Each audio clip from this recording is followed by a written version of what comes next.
जय माता जी। हर हर महादेव।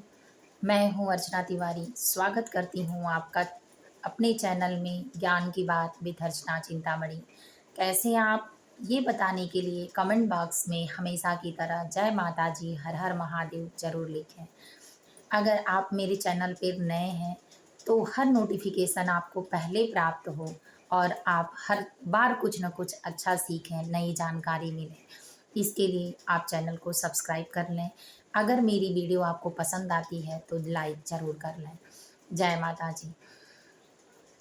अगर इससे भी ज़्यादा पसंद आए तो शेयर करना बिल्कुल ना भूलें कि जिस तरह से मैं अपनी मेहनत के हिसाब से तैयार करती हूँ और आप तक ये बातें पहुँचाकर पुण्य को बढ़ाती हूँ या चाहती हूँ, तो उसी तरह आप भी हमारा साथ देकर शेयर करके, लाइक करके इसमें पुण्य के भागीदार हो सकते हैं।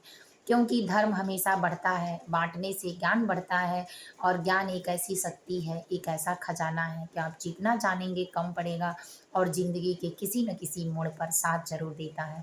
और आज का वीडियो विशेष होने वाला है। इस विशेष में वीडियो आप एंड तक बने रहें और ज़रूर देखें कि कोई ऐसा व्यक्ति नहीं है पृथ्वी पर कि जिसके साथ ये चीज़ें ना होती हों। किसी को अच्छा होता है, किसी के साथ बुरा होता है। आज उसी पर हम विचार करेंगे जी। जैसे पितृपक्ष में आपको कुछ स्वप्न दिखाई देते हैं, तो स्वप्न शास्त्र के अनुसार सपने का क्या महत्व होता है और आपको इस तरह के किस-किस तरह के सपने दिखाई देते हैं। अगर आपको उस सपनों का अर्थ जानना है तो मेरे चैनल पे कमेंट ज़रूर करें और मैं जो बताने जा रही हूँ उसको आप ध्यान से सुनें कि आपके साथ कभी ऐसा हुआ कि नहीं हुआ? अगर हुआ तो आप इसका निवारण क्या कर सकते हैं? तो चलिए जानते हैं बिना किसी देर किए। वीडियो में एंड तक बने रहिए और बिल्कुल ध्यान से सुनिए। तो चलिए जानते हैं सबसे पहले कि हमारा जीवन सपनों के माध्यम से भी कुछ देखता है, कुछ सुनता है, कुछ बातें सत्य होती हैं, कुछ कुछ बातें असत्य होती हैं। सत्य कभी-कभी सपने सुबह दिखाई देते हैं, कभी-कभी रात में दिखाई देते हैं, कभी-कभी दोपहर में भी दिखाई देते हैं। लेकिन सबसे ज़्यादा जो सुबह का स्वप्न होता है वो जल्दी सही होता है और जो दोपहर का स्वप्न होता है वो भी थोड़ा देर से ही सही लेकिन दिखाई देता है तो सत्य होता है। तो इन्हीं चीज़ के बारे में जानेंगे कि सुबह का स्वप्न आपको 1 हफ्ते, 1-2 दिन के अंदर की खबर मिल जाती है, पता चल जाता है। लेकिन जो दोपहर का स्वप्न होता है वो 1 आध महीने बाद आप उसका फल देखते हैं।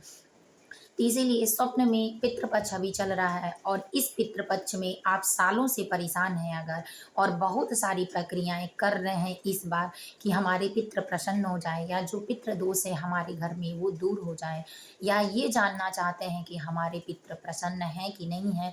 आपने जो श्राद्ध किया है उनके नाम से, वो उनको मिला या खुश हैं कि नहीं है? आपने उनके नाम से जो तर्पण किया है वो उनको मिला कि नहीं मिला? और आपने जो उनके लिए पिंडदान किया है वो मिला कि नहीं मिला। तो इसमें आप ज़रूर देखेंगे और सबके जैसे देवी-देवता भविष्य की जानकारी कुछ बिगड़ने के पहले ही मालूम हो जाता है, उसी तरह से पितृपक्ष में भी आपको अपने शुभ और अशुभ फलों का ज्ञात हो जाता है, आप ध्यान नहीं दे पाते हैं। तो इन्हीं सब चीज़ों के बारे में जानेंगे सबसे पहले कि अगर आप मैं सिर्फ़ आपको 5 चीज़ों के बारे मतलब 5 दोषों के बारे में बताऊँगी, जो सपने में देखने से अशुभ फल प्राप्त होते हैं। ऐसे अगर आपका सपना कैसा है तो कमेंट में बताएँगे तो मैं ज़रूर उसका आपको अर्थ बताऊँगी, कोशिश करूँगी। तो सबसे पहला कि अगर पितृ आपको स्वप्न में दिखाई देते हैं, स्वप्न में आते हैं और अचानक से आपकी नींद टूट जाती है और फिर पितृ चले जाते हैं, तो ये समझ लीजिए कि ये बहुत बड़ा अशुभ संकेत है कि आपके साथ कुछ बुरा होने वाला है और आपको बस दिखाई दे के चले गए और आपके तर्पण से, आपके श्राद्ध से खुश नहीं हैं, उनको नहीं मिला है या वो संतुष्ट नहीं हुए हैं, तो आप उनके नाम से क्या करेंगे इन चीज़ों को अभी अगले माध्यम से बताएँगे। सिर्फ़ दोषों को भी आराम से सुन लीजिए क्योंकि एक में बोलने से आप लोग थोड़ा-सा कन्फ्यूज़ हो जाते हैं। इसीलिए वीडियो में एंड तक बने रहिए और सारे दोषों के बारे में सुनने के बाद एक बार निवारण सुनिए कि जिससे आप आसानी से कर सकेंगे। तो इसलिए ये फल स्वप्न शास्त्र के अनुसार अशुभ माना जाता है और स्वप्न हमारे जीवन में, हमारे भविष्य से लेके वर्तमान में कहीं न कहीं हमसे जुड़ा होता है। तो इसीलिए पितृ का तुरंत सपने में आना और तुरंत गायब हो जाना अशुभ है। तो इन सब चीज़ों को ज़रूर ये जान लीजिए कि आपके पितृ आपसे नाराज़ हैं, खुश नहीं हैं। दूसरा, अगर पितृ आपके स्वप्न में आते हैं, और जो पितृ व्यक्ति वही होता है कि जो आपके घर के पूर्वज या पूर्वज माता-पिता या अन्य कोई बाबा-दादी हैं जो मृत्यु को प्राप्त हो गए हैं, वो पितृ पक्ष में भ्रमण के लिए अपने वंशज के पास आते हैं अपनी अधूरी कमियों को पूरा करवाने के लिए और उनको आशीर्वाद देने के लिए। तो उसके बाद आपको, अगर आपके पितृ, दूसरा है कि आपके पितृ अगर आपके सपने में आते हैं और कुछ बोलते नहीं हैं, गुमसुम से रहते हैं, तो भी समझ लीजिए कि आपके पितृ आपसे नाराज़ हैं और आपका तर्पण और श्राद्ध उनको नहीं मिला है।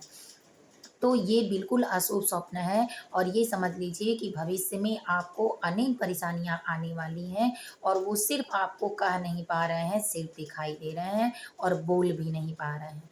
अब तीसरा है कि अगर पितृ आपके सपने में आ रहे हैं और रोते दिखाई दे रहे हैं, तो ये समझ लीजिए कि आने वाला भविष्य आपका खतरों से खाली नहीं है। आपको रोना ही रोना है और कभी बड़ी परेशानियों से रोना है। इसीलिए इस काफ़ी बड़ी परेशानियाँ ना आएँ, इसके लिए आप इसी पितृ पक्ष में निवारण करें। अब चौथा है कि अगर पितृ आपको सपने में आते हैं और आपका हाथ पकड़ते हैं, खींचते हैं, या आप कहीं अपने आप को फँसा हुआ देख रहे हैं, तो इसलिए ये भी सतर्क होने वाली बात है कि अगर आप कहीं फँसे हैं, तो भविष्य में आप फँसने वाले हैं बड़ी दिक्कतों में, बड़ी परेशानियों में, और आप उबर नहीं पाएँगे। इससे इसी पितृ पक्ष में इसका उपाय करें। मैं उपाय अभी ज़रूर बताऊँगी। और पाँचवाँ है कि आप अपने घर में सोए बैठे हैं और आपके पितृ आपके अगल-बगल आपको महसूस हो रहे हैं कि जैसे मैं बुलाई हूँ, नहीं बुलाई हूँ, पितृ पक्ष में वो आपको दिखाई दे रहे हैं बार-बार, या महसूस हो रहे हैं, या ऐसा है कि आप सपने में, आप नींद में सोई हैं और आपको बार-बार आवाज़ देकर बुला रहे हैं।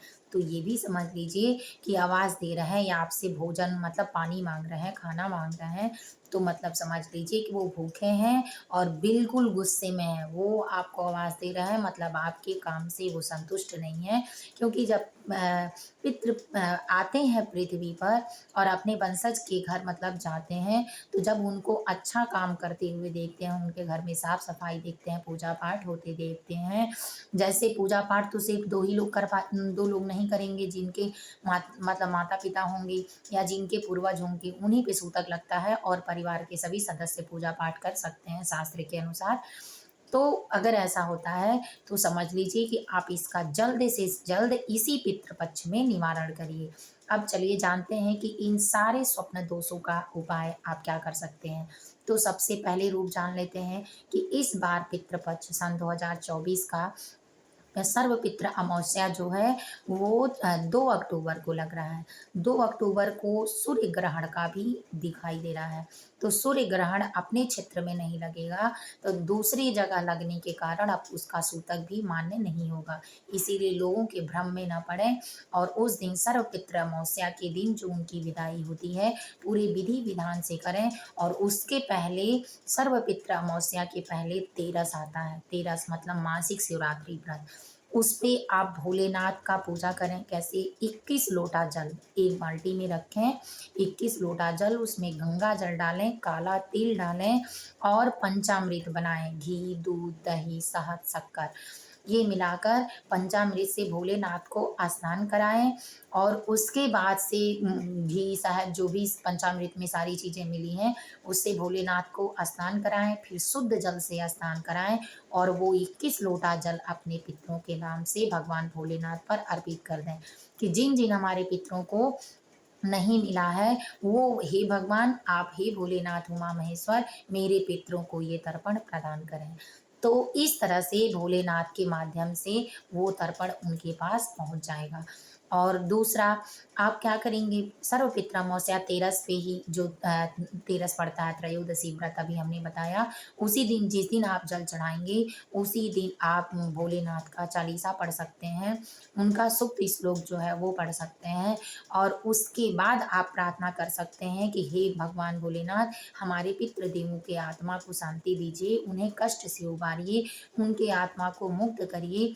हम आपसे क्षमा प्रार्थी हैं, क्षमा माँगते हैं। उनकी गलतियों को माफ़ करिए। तब आप उनसे प्रार्थना करिए, हे पितृदेव, हमसे जो भी भूल-चूक हुआ है उससे माफ़ करिए, हमारे और लोगों से अब से जो बुद्धि देंगे, ज्ञान देंगे उसके हिसाब से हम आपका तर्पण करेंगे। आप ही के हम वंशज हैं, सुखी और संपन्नता, निरोग काया, धन-दौलत हमारे घर में बनाए रखिए। इस तरह से आप प्रार्थना करेंगे तो आपके ही खून, उन्हीं के आप खून हैं और उन्हीं से समझते हैं, उन्हीं से आप हैं, वो ज़रूर माफ़ कर देंगे आपके माता-पिता के अनुसार। अब दूसरा नियम आप क्या करेंगे, उसी दिन आप मीठा भोजन यानी मीठा भोजन में सेवई, खीर, हलवा जो भी आप बना पाते हैं, बनाएँगे और इस मीठे भोजन के साथ हवन करेंगे। हवन के माध्यम से अपने पितरों तक ये तर्पण पहुँचाएँगे उनके नाम से और उस दिन 5 बलियाँ निकाल कर उस मीठे का एक भगवान को भोग लगाना है, दूसरा चिड़िया, पंछी, कौवे को देना है, तीसरा चींटी-चींटियों को देना है, चौथा भगवान को भोग लगाना है और पाँचवाँ ब्राह्मण को दान देना है।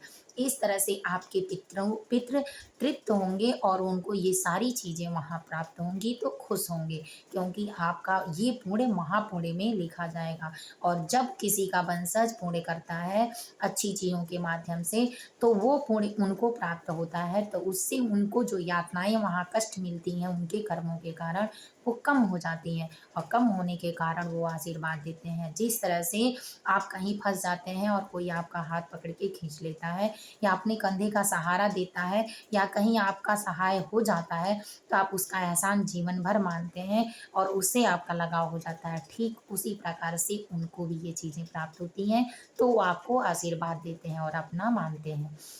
नहीं तो क्रोधित होकर आपको बिगाड़ते ही बिगाड़ते हैं और ऐसे ही घरों में ना तो शादी विवाह होता है, ना कोई शुभ कर्म होता है, ना घर बनने का मौका चांस मिलता है, ना तो कोई अच्छी नौकरी करता है, ना अच्छा पढ़ाई लिखाई हो पाता है और दरिद्रता निश्चित रूप से घर को नाश कर देती है, कलह क्लेश। तो ये उपाय आप जरूर करें। अब तीसरा उपाय है कि सर्वपित्र अमावस्या के दिन सुबह सुबह सूर्योदय होने से पहले गाय का दूध, गंगा जल, काला तिल और कुछ शहद, शक्कर, मीठा डालकर आप पति पत्नी हैं तो अगर अकेले तर्पण आप कर रहे हैं तो भी ले जाकर भगवान विष्णु का पीपल के पेड़ में वास होता है, तो उस दिन आप ले जाकर दोनों पति पत्नी या आप अकेले एक सरसों के तेल का अमावस्या के दिन दीपक उसमें और वो जो जल आप ले जाएंगे तांबे के लोटे में, वो अगर कोई स्त्री ले जाती है तो पीतल का लोटा चाहिए, अगर कोई पुरुष ले जाता है तो तांबे का लोटा चाहिए। अगर आपके पास नहीं है तो जो आपके पास व्यवस्था हो वो ले जाइए, भगवान प्रसन्न होंगे। लेकिन अगर है तो ऐसा ज़रूर करें। तो ये ले जाकर वहाँ तर्पण करें और कहें, हे भगवान विष्णु, लक्ष्मी नारायण, हे देवी देवताओं, आप हमारे पितरों तक ये चीज़ें पहुँचाइए और उनको उनके कष्टों से उबारिए। इस तरह से करके आप उनका आशीर्वाद प्राप्त कर सकते हैं।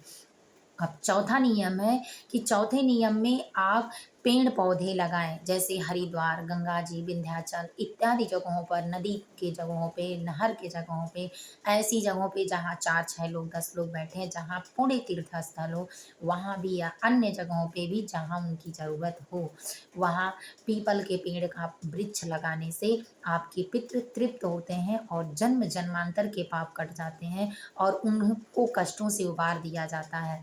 तो इसलिए अगर आप पेड़-पौधे भी पितृपक्ष में अपने हाथों से पितरों के नाम से लगाते हैं, तो वो पुण्य फल की प्राप्ति भी उनको मिलती है। इससे आपका जो स्वप्न दोष के हिसाब से जो-जो दिक्कतें जिस स्वप्न से होती हैं, वो सारी दिक्कतें समाप्त हो जाएँगी और पितर आपको प्रसन्न रखेंगे। और 5वां सबसे बड़ा चीज़ है कि आप कुछ चीज़ें गुप्त दान देकर भी अपने पितरों को प्रसन्न कर सकते हैं। जिस तरह से 5 महाबलियाँ आप त्रयोदशी के दिन यानी 13 अमावस्या के पहले जो पड़ता है, उस पे निकाल के दिए हैं, ठीक उसी तरह से पितृ विसर्जन के दिन भी करें। अपने पितरों के नाम से श्राद्ध करें, पिंडदान करें, तर्पण करें और उनको उनके कष्टों से उबारें। इससे आपके पितृ प्रसन्न होंगे और मंदिर में गुप्त दान मतलब आप बड़ी चीज़ों का अगर नहीं दे सकते हैं तो छोटी चीज़ें, जैसे भोग लगाने की कटोरी दी जाती है भगवान को, गीता, रामायण दिया जाता है अपने पितरों के नाम से, ताकि जिस-जिस कुल में जहाँ-जहाँ जाएगा, जो-जो पढ़ेगा उस पुण्य की प्राप्ति वो उन तक पहुँचेगी और आप तक भी पहुँचेगी। और दिया दिया दीपक जलाने वाला जो है वो दान दिया जाता है, इसलिए कि जो दीपक जलाएगा उसमें उस पुण्य फल की प्राप्ति आपको भी प्राप्त होगी। दिया की बाती, तेल, कांसे का महादेव का जो कलश होता है चढ़ाने के लिए, अगर उसको भी दिया जाए तो उससे भी आपके पितृ जो हैं तृप्त होते हैं। और इसके बाद है आसन, बैठने वाला आसन आसानी से आपको 2-400 रुपए में मिल सकता है, 2-4-10। ये भी आप किसी मंदिर में पंडितों को दान देते हैं तो उस पे बैठकर पूजा करने वाले जितना पुण्य के भागीदारी होते हैं उतना आपको भी उसका फल मिलता है। इसके बाद आप किसी भंडारे में नमक का दान, सब्जी का दान देकर भी अपने पितरों को महापुण्य फल की प्राप्ति करा सकते हैं। इस तरह से अनेक उपाय आपको अपने पितरों को तृप्त करने वाले हैं कि जो अगर स्वप्न में ये सारे दोष आपको दिखाई दे रहे हैं या आपको अगर नहीं भी दिखाई दे रहे हैं तो जितना दीजिए आपको उतना ही बढ़ने का चांस मिलेगा। लक्ष्मी की प्राप्ति होगी, धन का उपाय होगा, माता लक्ष्मी प्रसन्न होंगी, लक्ष्मी नारायण आप पर प्रसन्न होंगे, क्योंकि जिसके घर में पितृ प्रसन्न होते हैं और उनको आशीर्वाद अपने वंशज को देते हैं आगे बढ़ने का, उसको देवी देवता भी देते हैं। तो इसलिए आप ये चीज़ें करके अपने घर को सुंदर, सकारात्मक, नया, ऊर्जावान और सफल घर बना सकते हैं। तो उम्मीद है कि मेरा वीडियो आपको पसंद आया होगा। अगर पसंद आया हो तो लाइक करना बिल्कुल ना भूलें। सब्सक्राइब कर लें ताकि हर नई नोटिफ़िकेशन आपको पहले मिले। शेयर करना भी ना भूलें क्योंकि मेरे साथ आप भी भागीदार हो जाएँ। जय माता जी, हर हर महादेव।